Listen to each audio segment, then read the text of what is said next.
Finally আমরা চলে আসলাম রানী ময়নামতির প্রাসাদে। আসসালামু আলাইকুম প্রিয় দর্শক, আমি আছি এই মুহূর্তে কুমিল্লা জেলার বুড়িচং উপজেলার গোমতী নদীর তীরে। আমাদের গন্তব্য এখন ময়নামতিতেই। গাড়ি ছুটছে পঙ্খিরাজের গতিতে। আমি আছি এই মুহূর্তে ময়নামতি উচ্চ বিদ্যালয় এবং কলেজ মাঠে। কথিত আছে এটার পাশেই রানী ময়নামতির প্রাসাদ রয়েছে, ওখানে মেলা বসতো। কালের আবর্তনের সময়ের পরিক্রমায় সেই মেলাটা এখন হারিয়ে গেছে। আমরা এখন এই রাস্তা ধরে হাঁটবো। কুমিল্লার রানী ময়নামতির প্রাসাদ ও মন্দির একটি 1000 বছরের পুরনো এবং ঐতিহাসিক প্রত্নতত্ত্ব স্থান। এটা হলো বীর মুক্তিযোদ্ধা Abul Bashar chairman mini stadium. Mini স্টেডিয়ামের পাশেই পাহাড়ের উপরেই রয়েছে শাহিদগাহ ময়দান। বিশাল আকৃতির একটি দৈত্যাকার গাছ মিনি স্টেডিয়াম এবং শাহিদগাহ ময়দানকে ছায়া দিচ্ছে। দৈত্যাকার এই গাছের নাম আমার জানা নেই। ধ্বংসাত্মক পাহাড় বেয়ে রানী ময়নামতির প্রাসাদের মাত্র 10 হাত দূরে আমরা।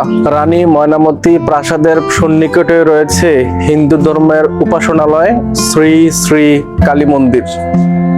মন্দিরের ভিত্তিপ্রস্তর স্থাপন করেন সাবেক আইন বিচার ও সংসদ বিষয়ক মন্ত্রী অ্যাডভোকেট আব্দুল মতিন খসরু সাহেব। এই মন্দির বলে দেয় পূর্বে এ জনপদে হিন্দুদের আধিপত্য ছিল। কুমিল্লা শহরের শাসনগাছা থেকে সিএনজি, অটো কিংবা বাস যুগে ক্যান্টনমেন্ট।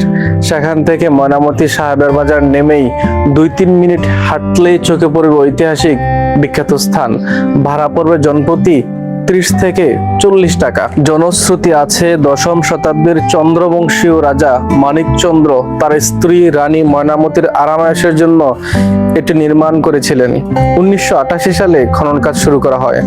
খননের ফলে প্রায় 510 ফুট দৈর্ঘ্য এবং 500 ফুট প্রস্থের একটি বিশাল বেষ্টনী প্রাচীর এবং বৌদ্ধ মন্দিরের স্থাপত্য কাঠামো উন্মোচিত হয়। প্রাসাদের পাশে একটা আত্মীয়র সাথে দেখা হলো, কুশল বিনিময় করেই চলে আসলাম। তীব্র গরমে চারপাশটা একেবারে হাঁসফাঁস করছে, আমিও ঘামে একেবারে ভিজে একাকার। এটা হচ্ছে ধ্বংসপ্রাপ্ত কুঠুরি, যেখানে বসবাস করতেন রাজা রানী এবং চাকরানীরা। এখানে মোট 4টি নির্মাণ যুগের নিদর্শন পাওয়া গেছে। প্রথমে ক্রুশাকার মন্দির ছিল, যা পরবর্তীকালে সংস্কার করে ছোট করা হয়। আমি আছি এই মুহূর্তে রানী ময়নামতি প্রাসাদের একেবারে উপরের অংশে। এপাশে হচ্ছে একটা কূপ। প্রতিদিন দূর দূরান্ত থেকে অসংখ্য দর্শনার্থীর ভিড় জমে। তবে চারপাশে নেই কোনো সুরক্ষা প্রাচীর, প্রবেশেও লাগে না টিকিট। এছাড়া বছরের পর বছর ধরে মাসব্যাপী বাঙালির গ্রামীণ সংস্কৃতির প্রাণের উৎসব বৈশাখী মেলা পাহাড়ের সন্নিকটেই বসে। শুধু পুরাতন প্রত্নতত্ত্ব স্থানটি রয়েছে, নেই কোনো ফলজ কিংবা ফুলের গাছ। এটা হচ্ছে রানী ময়নামতি প্রাসাদের একমাত্র ফলজ গাছ। বাকি আরো অনেক গাছ আছে, কিন্তু সেগুলো অনেক ছোট ছোট। প্রায় 10 একর আয়তনের এই প্রত্নতত্ত্ব স্থানটি এতদাঞ্চলের অন্যান্য পুরাকীর্তির সঙ্গে বৈসাদৃশ্যপূর্ণ।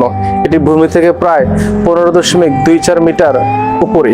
এটা হচ্ছে 1000 বছরের পুরনো সেই রানী ময়নামতির কূপ। কথিত আছে এখান থেকে তিনি পানি খেতে। কবির ভাষায় বলতে ইচ্ছে করছে, আমরা গাছের ছোট্ট ছোট্ট ফুল, হাওয়াতে দুলাই মাথা, তুলনা মোদের দোলনা পায়ে, ছিল না নরম পাতা।